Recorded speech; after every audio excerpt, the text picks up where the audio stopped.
তারপর আলটিমেট হয়ে যাবে ওই housewife, kids raising and dusting, cooking and all. Please sit down.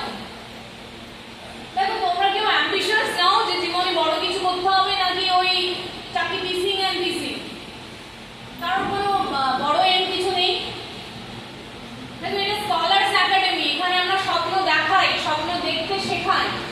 নাম ওই জন্যই দেখো আমরা দিয়েছি স্কলার্স একাডেমি। স্কলার্স এর মিনিং জানো? বলো, তুমি বলো। ইঞ্জিনিয়ারিং স্টুডেন্ট থার্ড ইয়ার, সে কি কথা? স্কলার্স এর মিনিং কি বাংলাতেই বলো না? একদমই তাই। তাহলে আমরা এখানে তোমাদের যদি আলটিমেট কোনো এমই না থাকে, যদি কোনো স্বপ্নই না থাকে, মানুষ তো স্বপ্ন দেখে, করতে পারি চাই না পারি আমরা ড্রিম বলে না, আমরা স্বপ্ন দেখি, চেষ্টা করি। তো আলটিমেট তো একটাই থাকবে যে আমি এর পরে এই স্টেপে যাব, বা এটা আমার আলটিমেট এম।